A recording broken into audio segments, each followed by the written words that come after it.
ওই যে এই ছেলে, দোস্ত তুমি চলে যাও ভাই, এই অসভ্য ছেলে তুমি যাও ভাই, চলে গেলে আরেকজন মানুষ বসতে পারবে এখানে। আব্বা তুমি যাও গা, ওই যে অটো সিএনজি উঠাও। মাথা নোয়াচ্ছ কেন এখন?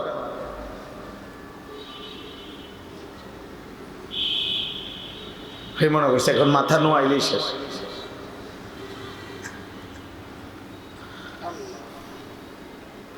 আমি এটা মাইনা নেই না, আমি পছন্দ করি না।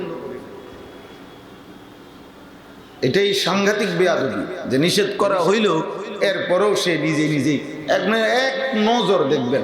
আপনারা পরীক্ষা করে দেখবেন, মোবাইল এগুলা যে ধরে রাখে না, ওই কিছুই বোঝে না। একটা শব্দ হেরে পরে জিজ্ঞাসা করেন যে তুমি কি বুঝছ কও। ব্যর্থ ওই ব্যক্তি যে ব্যক্তি তার মনের চাহিদা অনুসরণ করে, তামান্না আলা আল্লাহ, করে নাফরমানি আর আশা করে আল্লাহর কাছে যে আল্লাহ মাফ করে দিবে। আরে ভাই, আপনি হারাম খাচ্ছেন, এই অবস্থায় কেমনে কল্পনা করলেন আল্লাহ মাফ করবে? আপনি তো মাফ চাচ্ছেন না, আপনি হারাম খাচ্ছেন, বলতেছেন মিথ্যা, করতেছেন চুরি, জিনা, হারাম, অশ্লীলতা, হারাম উপার্জন, আবার বলতেছেন আল্লাহ মাফ করবে। ঠিক আছে, আল্লাহ তো মাফ করবে, কিন্তু আল্লাহর কাছে মাফ চাইছেন? মাফ চাইলেন কই? গুনাহ ছাড়লেন কই? মাফ চাওয়ার তো কোনো নিয়ম কানুন আছে, তো মাফ চাচ্ছেন না, তো মাফ তো চাইলেন না, আপনি তো মিথ্যাই বলতেছেন, গুনাহই করতেছেন। এই জন্য আল্লাহ নবী সাল্লাল্লাহু আলাইহি সাল্লাম বলেন, অক্ষম ওই ব্যক্তি, ব্যর্থ ওই ব্যক্তি, আজেজ, যে তার মনের চাহিদা মতো চলে আর আল্লাহর কাছে আশা করে আল্লাহ এই দিব সেই দিব, আল্লাহ মাফ করে দিবে, আল্লাহ জান্নাত দিয়ে দিবে। আল্লাহ তো জান্নাত দেবেই, কিন্তু আপনি জান্নাত চাইলেন কোথায়? মাফ চাইলেন কোথায়? এই জন্য এটা খুব খেয়াল করে। কোরআনুল কারীমে আল্লাহ তাআলা বলছেন, ইয়া আইয়ুহাল্লাযীনা আমানুত্তাকুল্লাহ ওয়াল তানজুর নাফসুম মা কদ্দামাত লিগাদ ওয়াত্তাকুল্লাহ ইন্নাল্লাহা খাবীরুম বিমা তা'মালুন। হে ঈমানদারগণ, আল্লাহকে ভয় করো, গুনাহ ছাড়ো। কোরআনে যত জায়গায় আল্লাহকে ভয় করো এই কথার আছে, এর প্রথম অর্থ হলো গুনাহকে ছাড়ো। আল্লাহকে ভয় করার প্রথম অর্থ কি? গুনাহ ছাড়ো। দ্বিতীয় অর্থ আনুগত্য করো, তারকুল মুনকারাত ফি'লুল খায়রাত। আগে গুনাহ ছাড়ো, এরপরে বন্দেগী করো, ইবাদত করো, আমল করো। তো হে ঈমানদারগণ, আল্লাহকে ভয় করো, ইত্তাকুল্লাহ মানে গুনাহ ছাড়ো। এবং আল্লাহ বলেন ওয়াল তানজুর নাফসুন, প্রত্যেকটি প্রাণ, প্রতিটি আত্মা, প্রতিটি নফস আলাদা আলাদা ভাবে ওয়াল তানজুর, দেখো, সে যেন দেখে, খেয়াল যেন করে, মা কদ্দামাত লিগাদ, আজকের দুনিয়া থেকে আগামীকালকের আখিরাতের জন্য কি পাঠাই, কি পাঠাইল। আল্লাহ তাআলা বলেন আলাদা আলাদা। বাবা তুমি আলাদা দেখো, সন্তান তুমি আলাদা দেখো, স্বামী তুমি আলাদা দেখো তোমারটা, স্ত্রী তুমি আলাদা তোমারটা দেখো। আমি জানি না, সব আমার জামাই জানে না, এটা কোনো কথা। আমি জানি না, সব আমার ফুতে জানে, এটা কোনো কথা। আমি জানি না, আমি বুঝি না, না না, আল্লাহ বলছে আলাদা আলাদা, প্রত্যেকেই খেয়াল করো আজ তুমি কি পাঠাইছো। ওয়াত্তাকুল্লাহ, আল্লাহ তাআলা বললেন বান্দা, এটা কিন্তু গুরুত্বপূর্ণ বিষয়টা, কাজে আবারও বললাম আল্লাহকে ভয় করো।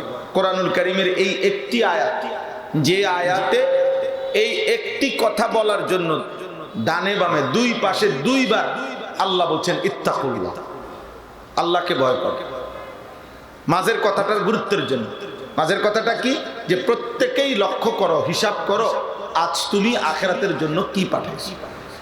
এই কথাটা বলার জন্য আগে দুইবার বলছে, আগে একবার বলছে আল্লাহকে ভয় কর, আবারও বলছে আল্লাহকে ভয়।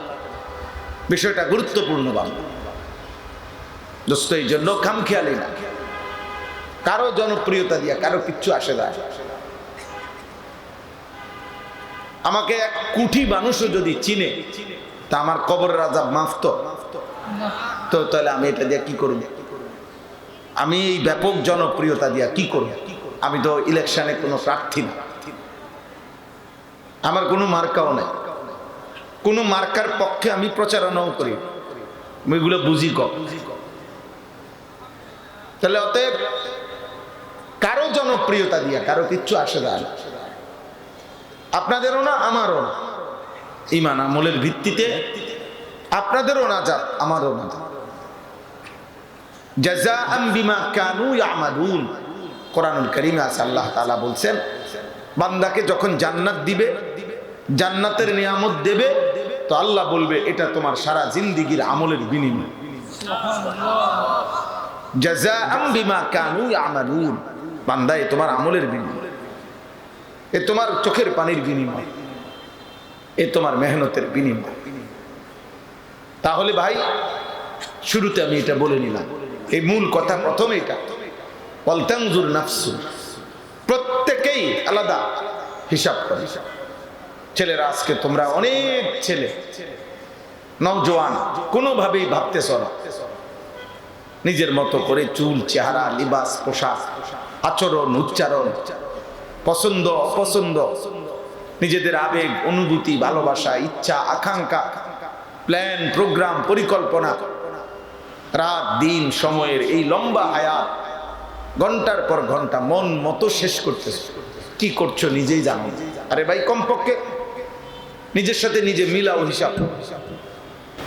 ওই যে ছেলে, দোস্ত তুমি চলে যাও ভাই, এই অসভ্য ছেলে তুমি যাও ভাই, চলে গেলে আরেকজন মানুষ বসতে পারবে এখানে। আব্বা তুমি যাও গা, ওই যে অটো সিএনজি উঠাও, মাথা নোয়াচ্ছ কেন এখন?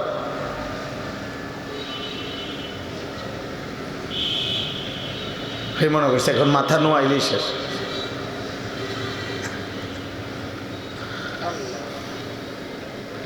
আমি এটা মাইনা নেই না, আমি পছন্দ করি না। এটাই সাংঘাতিক বেয়াদবি যে নিষেধ করা হইল এরপরেও সে নিজে নিজেই এক নজর দেখবেন, আপনারা পরীক্ষা করে দেখবেন। মোবাইল এগুলা যে ধরে রাখে না, ওই কিছুই বোঝে না, একটা শব্দ হেরে পরে জিজ্ঞাসা করেন যে তুমি, এটা পরীক্ষিত কথা, কিচ্ছু বুঝবে না। এই শুধু মনে করছে ছবি উঠাইছি, ভিডিও করছি, পরে দেখবো গিয়া ক্লিয়ার উঠছে না, আওয়াজটা পুরো পরিষ্কার হয়েছে না, কেমন জানি আন্দার আন্দার লাগে, এরপরে দিছি ডিলেট করে। তাইলে বেটা ছাগল, তা আগেই মেহনত করলি কেন? বেহুদা হইল না, এটার লস হইল না। এই জন্য এটা খুব খেয়াল, আল্লাহ আমাদেরকে বুঝ দান করে, আল্লাহ ওরেও মাফ করে, আল্লাহ তোমারও কবুল করে। চলেন তাইলে আমরা এতটুকু কথা বললাম যে আমরা যেন প্রত্যেকেই নিজের সাথে বোঝাপড়া করি ইনশাআল্লাহ। এতটুকু আত্মবিবেক, আত্ম উন্নয়ন, আত্মগঠন, আত্মসমালোচনা, আত্ম অনুভূতি, এটা খুব বড় নিয়ামত। সমস্ত ছেলেকে বললাম, বাবাকে বললাম, আমাকে বললাম, উঠতি বয়সের অনেক নওজোয়ান আলেম আছেন, আপনাদেরকেও বললাম, তালিবে ইলম ভাই তোমাদেরকেও বললাম, আমার জন্য আমি বললাম উসিকুম ওয়া ইয়া, আপনাদেরকেও আমাকেও নিজের বিবেকের সাথে বোঝাপড়া করা, আত্ম অনুভূতি অনেক বড় নিয়ামত। যে আসলে আমি কি করছি, আমি কি করছি, এটাই আমার কাজ ছিল কিনা, কে আমাকে সৃষ্টি করলেন, তিনি আমার কাছে কি চাচ্ছিলেন, আমি যা করছি তিনি তা চাচ্ছেন কিনা, আমি যা তিনি যা চাচ্ছেন আমি করছি কিনা। আফা হাসিবতুম আন্নামা খালাকনাকুম আবাথান, এই ভাই, এই মিয়া ফালতু কথাকার মিয়া, আপনি চোখে দেখেন না লাইট একটা ধরে রাখছে এখানে। আশ্চর্য বিবেক মানুষের, এতবার নিষেধ করার পরে কি কারণ আছে এটা বলেন? হ্যাঁ, আমনো মাথা নোয়াই দেন, এভাবে যে দমক খাইবেন, হে মাথা, আপনার দায়িত্ব হইল মাথা নোয়াই দেওয়া। বা কি সুন্দর সিস্টেম, এটা কোন কথা হইল?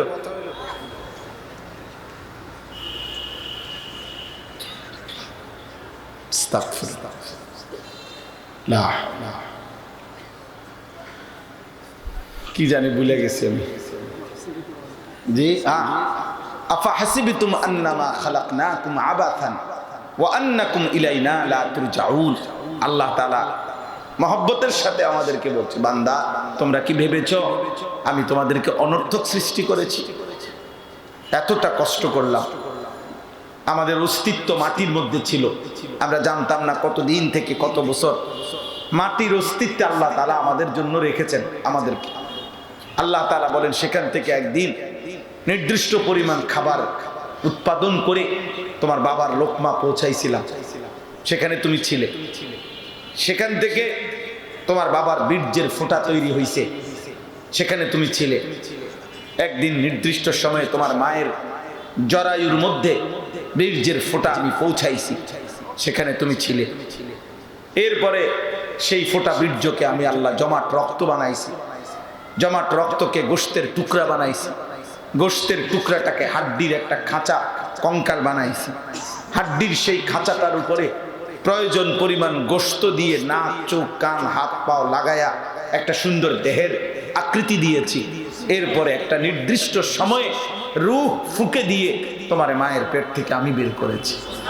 তুমি জানো বান্দা, এই দীর্ঘ পরিক্রমা, এত লম্বা সময়, বলা যায় 9 মাস তো মার পেটে না ছিলা, মায়ের জরায়ুতে মাটির অস্তিত্ব ছিল কতদিন। লাম ইয়াকুন শাইআম মাযকুরা, তোমার নাম নিশানাও কেউ জানতো না, কিন্তু মাটির মধ্যে তো প্রাণের অস্তিত্ব ছিল। আল্লাহ বলেন আমি শুধু জানি, কেউ জানে না। তাহলে এইভাবে এত লম্বা সময় পার করে আল্লাহ তাআলা বলেন আমি তোমাকে বানিয়েছি। এরপরে আল্লাহ তাআলা বলেন সুম্মা নুখরিজুকুম তিফলান, আমি তোমাকে শিশু বানাইছি। আমি তোমাকে যৌবনের শক্তি লিতাবলুগু আশুদ্দাকুম, সব শক্তি পূর্ণ করে দিয়ে যৌবন দিয়েছি। যৌবনকে আল্লাহ বলছে যে আমি তোমাকে সমস্ত শক্তি পূর্ণ করে দিয়েছি, এর নাম যৌবন।